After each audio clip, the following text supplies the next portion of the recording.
আমাদের clearance association যারা আমাদের পরিচ্ছন্ন কর্মীদের জন্য আমরা এই ভবন নির্মাণ করেছি।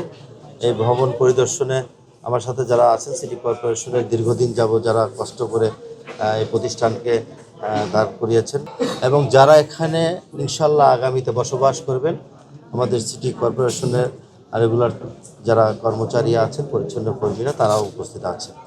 আমরা এইটা পরিদর্শনকালে আমরা নিজেরা এখানে সরজমিনে দেখে আসলাম ভবনগুলোর অবস্থা কি। আপনারা আমাদের সাথে ছিলেন। ভবনের ভিতরে প্রতিটি ফ্লোরে 16টি করে রুম ইউনিট আছে। সেই এক একটা ইউনিট হবে 559 প্রায় 60 স্কোয়ার ফিটের এবং ভবনটি হলো 15 তলা এবং এটা 4টা ভবন আছে। 4টা ভবনে মোট ফ্ল্যাটের সংখ্যা আছে 784।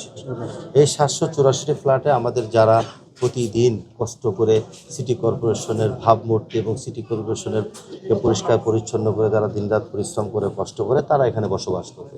তাদের বসবাস করার উপযোগী করার জন্য সকল কিছু বিবেচনা করে, যাতে ভবিষ্যতে কোনো দুর্ঘটনা যদি ফায়ার কোনো কিছু থাকে সেটার জন্য এক্সিটের ব্যবস্থা আছে এবং তাৎক্ষণিকভাবে আগুন নিধনের জন্য যা যা প্রয়োজনীয় ব্যবস্থা সেটা আছে।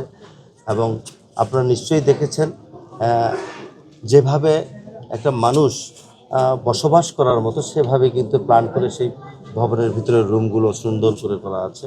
আমার রুমগুলো দেখে মনে হয়েছে যে আমি নিজেও এখানে বসবাস করতে পারবো। তো যারা এখানে বসবাস করবে আগামীতে তাদের কাছে একটা থাকবে যে তারা যাতে পরিষ্কার পরিচ্ছন্ন করে বাসযোগ্য এবং বসবাস করার মতো পরিবেশ সৃষ্টি করে রাখে। আমরা আশা করছি খুব দ্রুত সময়ের মধ্যে আগামী জুলাই লাস্টে না হলে আগস্টের ফার্স্টের দিকে আমরা ইনশাল্লাহ এখানে আমাদের পরিচ্ছন্ন কর্মী যারা আছে তাদের হাতে আমরা এইগুলো চাবি তুলে দিতে পারবো। এটাও আশা প্রকাশ করছে মাননীয় প্রধানমন্ত্রী। আমাদের মাননীয় প্রধানমন্ত্রী জনাব তারেক রহমানকে আমরা অনুরোধ করব যাতে করে আমাদের সিটি কর্পোরেশনের যারা দীর্ঘ কষ্ট করে পরিচ্ছন্ন কর্মী এখানে বসবাস করবে উনি যাতে এসে এখানে উদ্বোধন করে সেই চেষ্টা আমরা করব।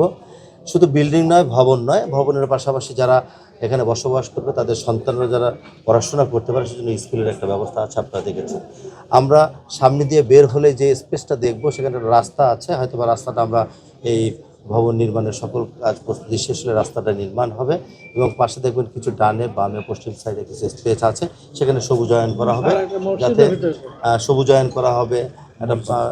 একটা পাশে নামাজ পড়ার জন্য ওজোখানা মসজিদের ব্যবস্থা করা হবে। অর্থাৎ একটা মানুষের বসবাস করতে যেটা যেটা প্রয়োজন আছে সর্বকিছু এই কমপ্লেক্সের ভিতরে সবাই থাকবে। এবং যেই 4টি ভবন আছে সেই ভবনের 4-4টির নামও আমরা হয়তোবা আমরা বিশ্লেষণ করছি, তাদের নামকরণ করে আমরা সেই ভবনগুলো করব এবং স্কুলটা আছে সেই স্কুলের নামও আমরা হয়তোবা নামকরণ করবো। এই একটা পরিকল্পনা আছে। তো আমরা মনে করি অতি দ্রুত, যেহেতু একটু ব্যাঘাত ঘটেছে যে কারণেই হোক, এখন কিন্তু কাজ দৃশ্যমান, এটা শেষ করতে আর সর্বোচ্চ 2 থেকে আড়াই মাস লাগবে।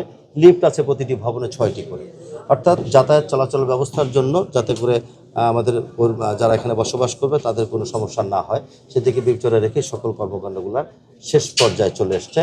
আগামী জুলাই শেষ নাগাদ কিংবা আগস্টের মধ্যে আমরা এটাকে ইনশাল্লাহ মাননীয় প্রধানমন্ত্রীর মাধ্যমে আমরা তাদেরকে চাবি বুঝিয়ে দেব।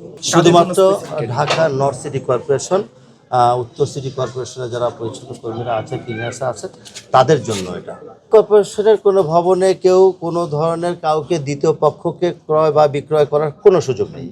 এখানে হয়তোবা আপনি যে প্রশ্ন করেছেন অনেক সময় ভাড়া, তা আমরা শর্তাবলী দিয়ে দিব। আমরা তাদের জন্য বসবাস করার জন্য এটা নির্মাণ করেছি, তারা যাতে এখানে বসবাস করে এবং বাধ্যতামূলক তাদেরকেই বসবাস করতে হবে সেই ব্যবস্থা আমরা করব।